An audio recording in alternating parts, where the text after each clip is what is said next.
ever been in a meeting and you had the answer to a question, but you kept quiet because you were afraid of being wrong, or you were afraid of being judged, just in case you were wrong? I have. Hi everyone, I'm Vanessa Bukasa and I am your public speaking and confidence building coach. I want to share a story with you of where I experienced that.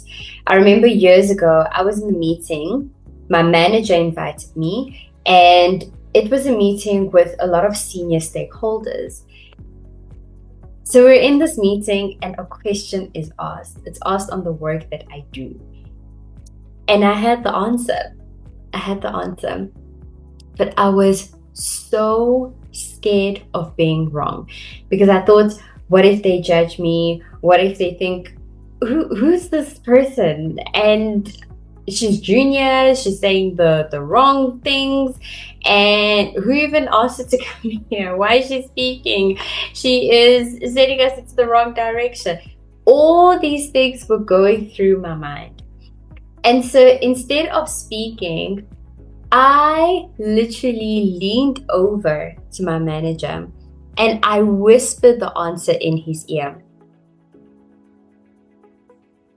Without even thinking about it, he was like, oh, that makes sense. And he says it out loud. And it turns out it was the right answer. It was a valuable insight that I had now not spoken up with. I had not said, but my manager then spoke up and shared it.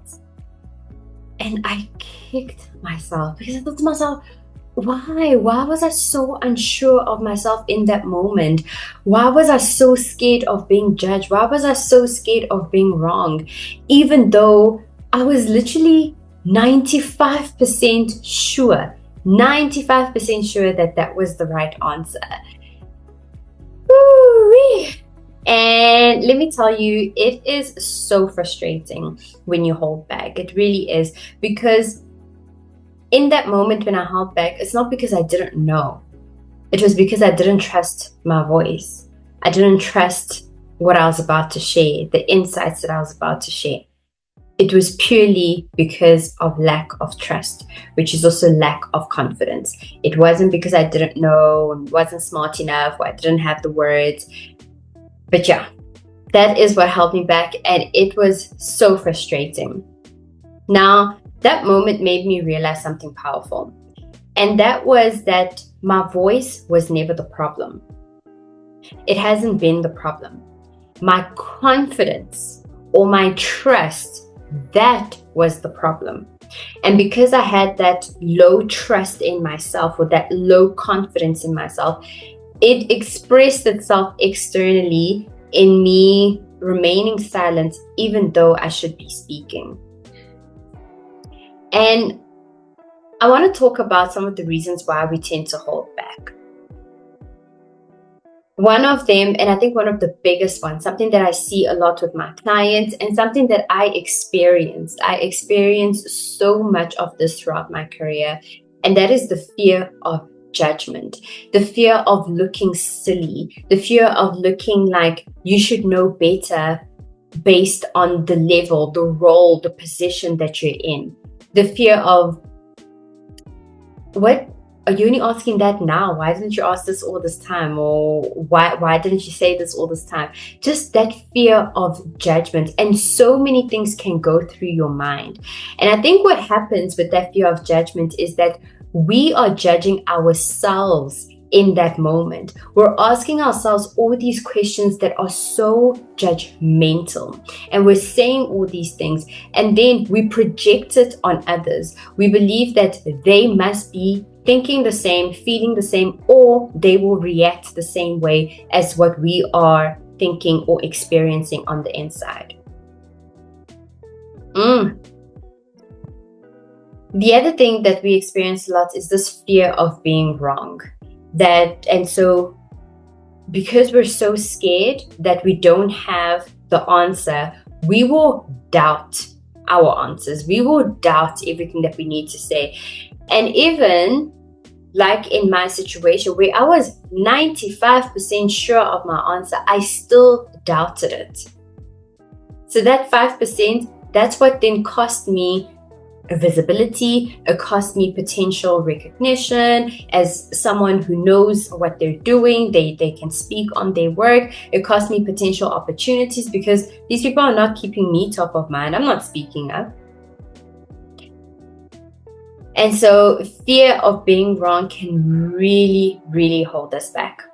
And then we have this loop, right? It's the confidence / self-doubt loop. It really depends on what it is that you're doing. Now, let me talk about the self-doubt loop. So in a moment, you doubt yourself. You doubt what you need to say. You doubt the value that you're about to bring. You doubt that you know enough, your knowledge, your experience, your expertise, your insight. You're doubting everything in that moment. And so you keep quiet. You don't speak. And because you keep quiet, you don't speak, you don't believe that you can probably speak or handle yourself in certain situations. And so when you're now in a different situation and you could be speaking, you go back. You doubt yourself. You doubt yourself, so you don't speak up. You don't speak up, and now when you're in a new situation, you don't think you can do it. And because you've never taken the action, you've never tried to speak up, you've never shared what was on your mind, that loop continues. And because that loop continues, your self-doubt continues to grow, and your self-confidence diminishes and diminishes and diminishes each time. That's something I've learned that really holds us back. Literally, whether you decide to act or not, it's going to keep you in this loop of not acting and therefore not trusting yourself, not acting and therefore not trusting yourself. And sometimes it's very difficult to break out of that loop. But what I can tell you is that if you relate to this, you are not alone. I have been there.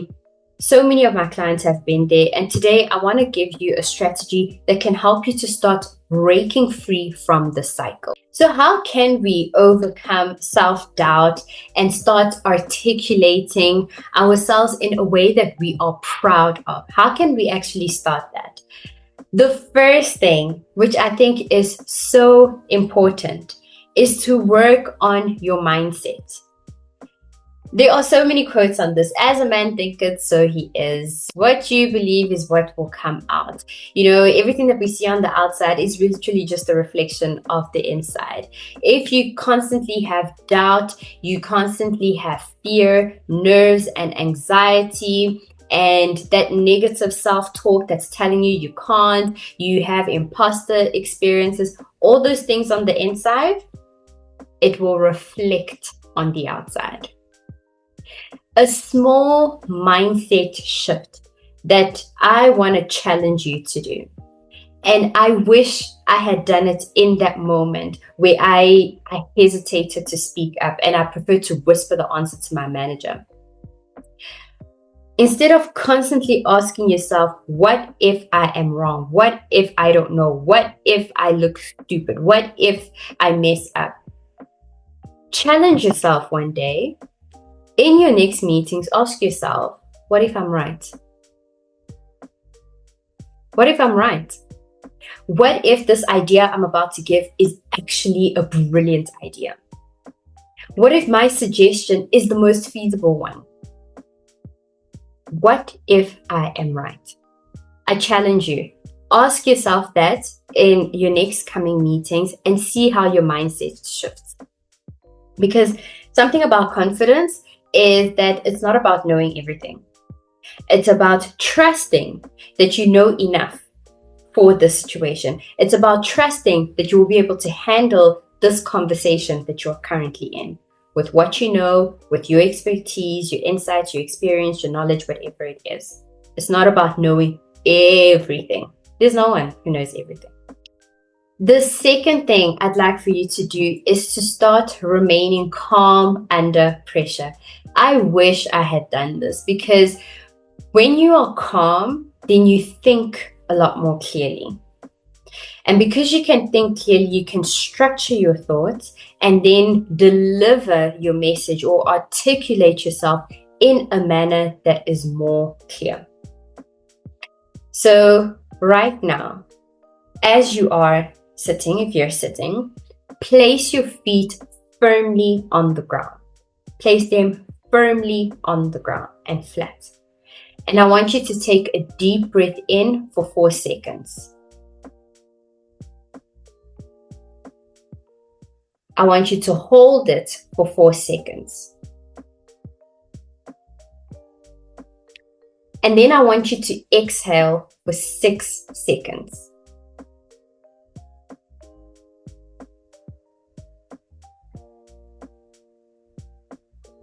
And so anytime that you feel those nerves rising, I want you to pause.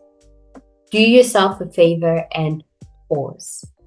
Pause, take that deep breath in, 4 seconds, you hold it for 4, and then you exhale as slowly as you can.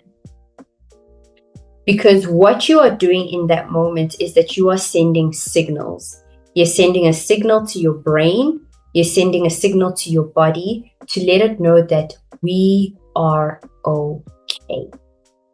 We're not under attack. We are okay. When your brain realizes that you are okay, it's able to think a lot more clearly. If you can think clearly, then you can articulate yourself with clarity. So the next time you feel that pressure, you feel the nerves, you feel the anxiety, as you're in that meeting, just continue doing it. Continue breathing in deeply, breathing out. Breathe in deeply, breathe out. And see how the clarity in your thoughts actually enhances. So that by the time it's now your opportunity to speak up, you're in you're in this calmer state of being. And then the last one, and this is going to be a challenge. The last one is for you to start anyway. So you want to share the idea, you want to give an answer, you want to make a comment, and you have all those thoughts going through your mind, you're questioning yourself, you've got this doubt. What I want for you to know is that you don't need to have the perfect words, but you have to start. You have to start. So what I could have done in that situation is now, firstly, I reframe my mind and say, what if I'm right? Secondly, I breathe so that I am calm. But thirdly, what I want to do is to say, I have a thought on this. Just start with that. I have a thought on this. Your brain will catch up. It will catch up and say, oh yeah, this is the thought. This is the thought that we have on it. I have a thought on this. And then you go ahead and you share what you need to share. Okay, because at the end of the day, the difference between a confident speaker and someone who is silent is not intelligence. It is the trust in their own voice. The difference between a confident speaker and a person who is silent is not intelligence. It is trust in their voice. Now, when it comes to the power of speaking up, I believe it in the fiber of my being. I believe it because I have lived it, I have experienced it, and I continue to see the benefit of it in my everyday life. Speaking with confidence, it allows you to inspire people, to motivate, to influence, to persuade. It allows you to make an impact, to move people from one point to the next, to change minds, to change stories, to share stories. Speaking with confidence can literally change your world. That is both your personal life as well as your professional life. If you think about it, we spend so much of our time at work, so much of our time. How much more frustration do you want to keep on having by not representing yourself authentically in conversations and not speaking up and holding back and constantly kicking yourself and then having all these new thoughts come in? You know what, maybe you aren't good enough, maybe you shouldn't have this role, maybe, you know, how it becomes so frustrating. It is so tiring and exhausting because we spend that much time in that space why don't you make it worth your while? I want for you to leave conversations feeling like, yeah, I represented myself quite well there. I spoke up. I was able to share my thoughts. I mean, I'm here, I'm doing the work, I have the knowledge, I have the experience. Share it. That's the whole point. Share it, because by you sharing it, you are influencing people. Maybe we were going to take this decision, but now we have better information and now we're taking a better decision. I always say, if we want decisions, conversations, and outcomes to become more colorful, to become more better suited for the people, for the environment in which it impacts, then we need to have more voices. We need to have more colorful voices in those conversations. And so speaking up, it can literally change your life and change the world around you. Finally, I want you to imagine yourself. I want you to imagine yourself walking into your next meeting, knowing that you have something valuable to say and that you actually say it. Imagine no longer feeling invisible. Imagine walking away and being so proud of yourself, proud of how you spoke, proud of how you presented, you represented yourself. Imagine that. Imagine being heard and respected and recognized. Those are all the things that are possible for you when you start to speak up and you speak with confidence. Now, if this video spoke to you, then you know that it is time to start working on your confidence and your speaking skills. I'd love to personally guide you on that journey. Yes, it is a journey. I'd love to personally guide you on that journey. If you are interested, I help professionals just like you to learn to speak up and show up with confidence so that you can make the impact that you want to make in your life.